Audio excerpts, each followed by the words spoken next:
Assalamualaikum warahmatullahi wabarakatuh. Perkenalkan, nama saya Fatia Rizkia dengan NIM 153060014 dari kelas HPI 1A. Di sini saya akan mempresentasikan tentang al-fa'ilu. Al-fa'ilu adalah pelaku perbuatan dalam kalimat bahasa Arab. Ia adalah isim marfu yang menunjukkan siapa yang melakukan fi'il. Jadi setiap dalam satu kalimat, jika ada yang melakukan perbuatan, pasti ada yang dilakukan perbuatannya. Nah, pelaku yang melakukan perbuatan di sini adalah disebut al-fa'ilu. Sedangkan perbuatan yang dilakukan oleh pelaku itu disebut fi'il.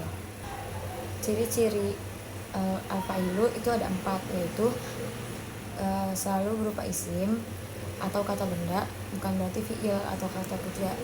Dan yang kedua yaitu berharakat dhammah atau tanda marfu lainnya. Yang ketiga yaitu datang setelah fi'il atau kadang disebutkan di sebelumnya. Yang keempat yaitu menunjukkan pelaku dari suatu perbuatan. Contohnya seperti zahaba thalibu ila madrasati. Nah, zahaba di sini berkedudukan sebagai fi'il karena dia adalah perbuatan yang dilakukan oleh pelaku. Atau libu di sini yaitu berkedudukan sebagai al-fa'ilu atau fa'il, yaitu sebagai pelaku dari zahaba itu sendiri.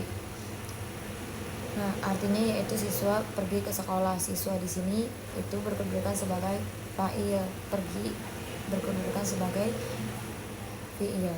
Jadi fa'il itu memiliki banyak bentuk-bentuk. Ada 3 macam, yaitu mufrad, musanna, dan jamak.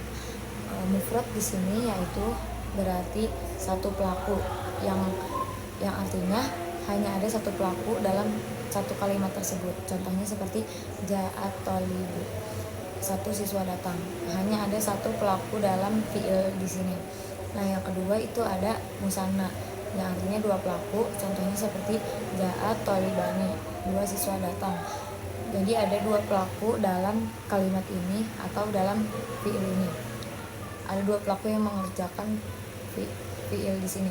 Nah, yang ketiga yaitu jamak, banyaknya pelaku. Contohnya hadirat tulabu, para siswa datang. Jadi jamak berarti itu lebih dari 2 pelaku dalam satu kalimat. Jadi adanya banyak pelaku yang melakukan fi'il tersebut itu disebutnya jamak. Lebih dari 2 itu jamak. Selanjutnya yaitu ada fungsi-fungsi fa'il dalam kalimat. Itu ada 3 fungsinya, yaitu menjelaskan siapa yang melakukan perbuatan. Jadi di dalam suatu kalimat pasti ada yang melakukan, ada yang dilakukan. Nah, fa'il di sini itu berarti siapa yang melakukan perbuatan tersebut, pelakunya yang melakukan perbuatan tersebut itu disebut fa'il. Nah, yang kedua itu menjadi subjek dalam kalimat verbal. Setiap dalam kalimat di dalam bahasa Indonesia maupun bahasa Arab ataupun bahasa Inggris maupun bahasa lainnya pasti ada subjek dan predikat, ada yang melakukan dan ada yang dilakukan, seperti fungsi nomor 1 tadi.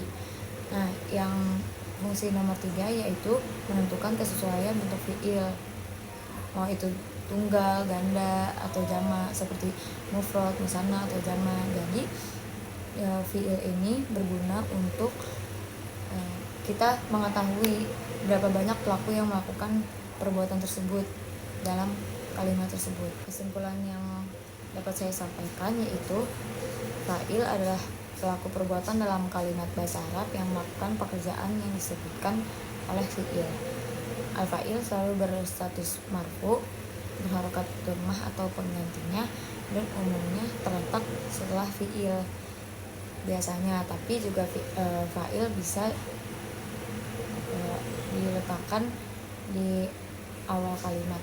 Meskipun dalam kondisi tertentu bisa berada di awal kalimat, al-fa'il dapat berbentuk isim mufrad, musanna, atau jamak, baik muzakkar maupun muannas. Dan fi'il menyesuaikan jenis serta jumlah al-fa'il. Dengan memahami al-fa'il, seseorang dapat mengetahui siapa pelaku suatu perbuatan dalam struktur kalimat bahasa Arab secara tepat. Jadi Intinya, fa'il adalah pelaku dalam suatu perbuatan.